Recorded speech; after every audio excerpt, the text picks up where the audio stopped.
नमस्कार साथियों, नमस्कार जी।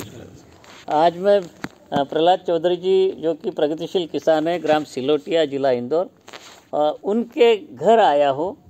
और ये जो है पूरे इंदौर ज़िले में जैविक खेती के लिए जाने जाते हैं।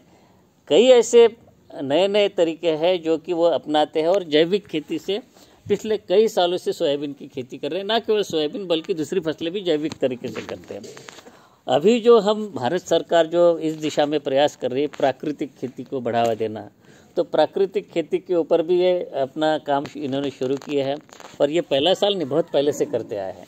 तो उन्हीं से जानना चाहेंगे, क्योंकि जब सोयाबीन की खेती होगी, जैविक खेती या प्राकृतिक, तो उसमें 3-4 मुख्य बातें रहती है कि जो कीड़े का प्रबंधन है या बीमारी का नियंत्रण है, या मुख्य बात जो रहती है कि खरपतवार प्रबंधन। और ये जो है जो खरीफ में बोई जाने वाली फसलें जो कि वर्षा आधारित होती है, उसमें बहुत कठिन काम होता है। तो प्रहलाद जी, आप पहले ये बताइए। पहले तो मैं आपको बहुत बधाई देता हूँ कि बहुत सफलतापूर्वक आप जो सोयाबीन की जैविक खेती, प्राकृतिक खेती कर रहे हैं और उसके लिए आपको विभिन्न स्तरों पर प्रशंसा भी मिली है, कई पुरस्कार भी आपको मिले हैं, तो आपको बहुत बहुत बधाई। तो आप बताइए कि सोयाबीन की खेती में सबसे पहली बात अगर करें तो खरपतवार प्रबंधन कैसे करते हैं आप? सर, इसमें क्या है, एक तो गहरी जुताई करना पड़ती है जी, तो उसमें खरपतवार के बीज अंदर चले जाते हैं जी। दूसरा, इसमें जो भी अपन आदान डालते हैं, जैसे खाद डालते हैं, तो खाद, गोबर खाद डाला तो वो पूरा परिपक्व होना चाहिए। कच्चा खाद डालेंगे तो बीज उसमें जाएगा और खेत में खरपतवार उगेगा। अगर आपने पक्का खाद डाला तो उसमें खरपतवार वैसे ही नहीं बिल्कुल, पक्की नहीं, कच्ची नहीं होनी चाहिए। कच्ची खाद कहीं पे भी नहीं डालना चाहिए, किसी भी फसल में। कच्चा खाद डालने से ही बीज उसमें जाता है, नहीं तो और कोई कारण नहीं बनता है उसमें बीज कहीं से आता है। हाँ, हो सकता है हवा से थोड़ा बहुत आ जाए, लेकिन उतना फर्क नहीं पड़ता उससे। फिर दूसरा, इसमें अपन मल्चिंग कर सकते हैं। जैसे कोई कतार से कतार की दूरी है, उसके बीच में जो गैप रहती है उसमें मल्चिंग कर दो तो उससे खरपतवार नहीं आता। तीसरा कि अपन डोरे से उसका खरपतवार निकाल दो। डोरा अभी भी आप चलाते हैं? ट्रैक्टर से चला देते हैं, मान लो बेल से नहीं चलता है तो, और बेल का मौका मिलता है तो बेल से भी कर लेते हैं जी। और चौथा हुआ कि खुरपी से, हाथ से निकालना, निंदाई करते हैं। तो उसमें सबसे ज्यादा बजट बैठता है किसान का, लेबर ज्यादा लगेगा, पर करना पड़ता है। तो लेबर के भाव भी तो बहुत ज्यादा होंगे।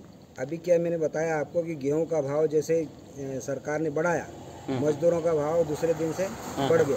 उन्होंने अपने आप बढ़ा दिया, आपको भी ये मिलना, हमें भी ये मिलना चाहिए। तो वैसे अगर देखा जाए तो लेबर के चार्जेस क्या होते हैं, मजदूरी क्या आजकल क्या चल रहा है? कम से कम 300 रुपये। 300 रुपये एक दिन का। और एक दिन में कितने घंटे काम करेंगे? 5 घंटे। 5 घंटे के लिए 300 रुपये। और 1 बीघा में आपको कितने लेबर लगेंगे एक निंदाई करने में? अगर आप कम से कम 10 मजदूर तो लगेंगे। 10 मजदूर और 300 मतलब 3000 तो वहीं पे हो गए। 3000 एक निंदाई। और वैसे अगर खरपतवार नियंत्रण के लिए आपने जैसे बताया कि एक बार निंदाई करते कि 2 बार भी करते हैं? कभी अगर नहीं संभलता तो 2 बार भी करना। 2 बार। तो वो निंदाई के लिए ज़्यादा खर्चा आपका होता है। लेकिन दूसरी बात आपने ये बताई कि एक ऐसे तरीका अपनाते कि जो खरपतवारों के बीज है, जो सोर्सेस है, वो आप रोकते हैं। जैसे कि आपने बताया कच्ची खाद नहीं डालते हैं। और जब जैविक खेती जब आप करते हैं तो पोषण प्रबंधन के लिए गोबर की खाद के अलावा तो कुछ वो तो जरूरी है। तो वो कैसे मैनेज करते हैं आप? बस उसमें क्या है कि एक तो गोबर खाद पकी हुई डालते हैं अपन जी, दूसरा केंचुआ खाद डालते हैं। हाँ। इसके साथ में अपन जीवामृत भी देते हैं इसमें। अच्छा, देसी गाय के गोबर से जीवामृत तैयार करते हैं और वो देते हैं। आप खुद ही तैयार करते हैं घर में? और जीवामृत के साथ साथ कुछ टॉनिक भी बनाता हूँ। अच्छा। अपने जैसे फूलों का टॉनिक, मंदिरों में माला चढ़ती है, इसके बाद वो फूल वेस्टेज हो जाते हैं जी, तो उसका एकत्रित करके अपन उसका टॉनिक बना सकते हैं। अच्छा, और बहुत अच्छा टॉनिक बनता है। गुड़ के साथ उसको ड्रम के अंदर डाल दो। कम से कम जैसे 15 किलो लिया और एक 200 लीटर के ड्रम के अंदर डाल दिया उसको।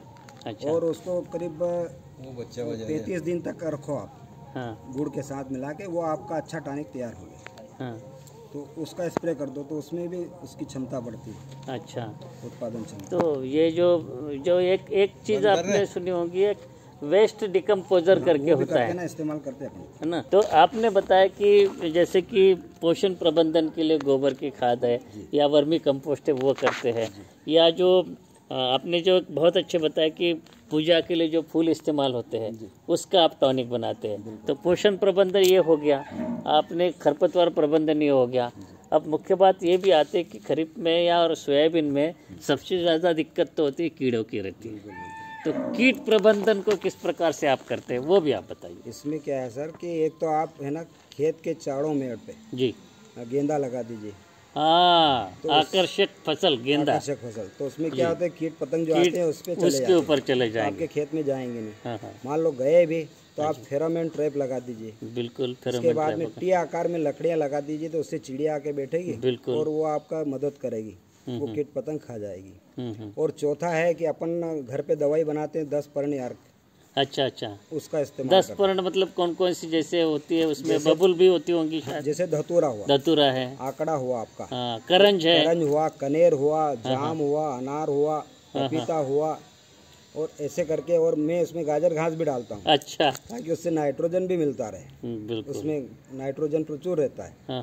तो उसका इस्तेमाल भी करता हूँ। तो उसका काढ़ा बना लेते हैं एक प्रकार से। मैं काढ़ा नहीं बनाता, मैं क्या करता हूँ उसको करीब 1.5 महीने तक उसको एक ड्रम में भर के सड़ा देते हैं। सड़ा देता हूँ। अच्छा, फिर उसका अर्क निकाल के अपन स्प्रे कर देते हैं। इसके साथ में छाछ का इस्तेमाल करते हैं। उसमें क्या होता है कि एक बड़ा सा बर्तन लेते हैं, उसमें छाछ भरते हैं, उसके अंदर एक तांबे का बर्तन डाल देते हैं। तो उसमें वो कॉपर ऑक्सीक्लोराइड बन जाता है। तो वो भी दवाई के रूप में बहुत अच्छा काम करता है। उससे इल्लियाँ मर जाती है। और मान लो आपके खेत में प्रकोप ज़्यादा दिख रहा है तो आप उसमें मिर्ची तुरंत डालिए, उसकी चटनी बना के, मिर्ची और लहसुन की, हरी मिर्ची, लहसुन और अदरक, तीनों चीज मिला इनकी चटनी बनाइए और वो हर पंप में उसको मिला के स्प्रे कर दीजिए। तो ये तो बहुत ज़्यादा क्वांटिटी इसकी बहुत ज़्यादा मात्रा में लगता होगा ना? नहीं, इतना ज़्यादा भी नहीं लगता। मान लो 50 ग्राम ले लिया अपन तो आपका एक पंप का काम आराम से हो गया। अच्छा, तो ज़्यादा महंगा भी नहीं पड़ता और आपकी इस दवाई पर ये तो हमेशा अपने घर में रहते ही है। बिल्कुल रहता है। और नहीं भी रहता तो भी उसमें इतना फर्क नहीं पड़ता जितना कि रासायनिक दवा से फर्क पड़ता है। और जितनी भी वनस्पति भी आपने बताई वो भी अपने गांव में आसानी से मिल जाती है,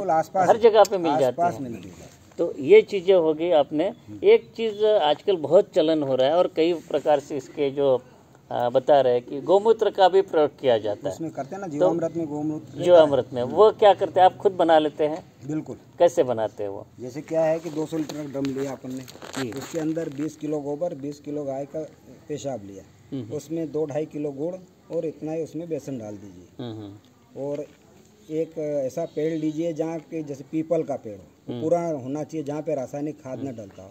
वहाँ से करीब 2-1 किलो मिट्टी ले लीजिए, उसका घोल तैयार करिए। करीब 7 दिन में वो घोल तैयार हो जाएगा और आपका जीवामृत तैयार।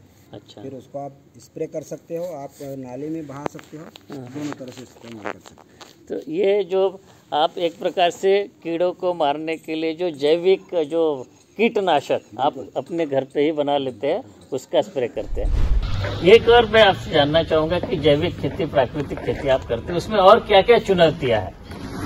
चुनौतियाँ तो क्योंकि आम किसान नहीं कर रहा है इसको। जैसे मैं आपको आप अपने गांव में कर रहे हैं, आपकी देखा देखी और कोई कर रहे हैं क्या? कुछ और किसान है? इनके ब्रदर ये खुद भी नहीं कर रहे हैं ना जी। ये मेरा पागलपन है सर कि जो मैं कर रहा हूँ।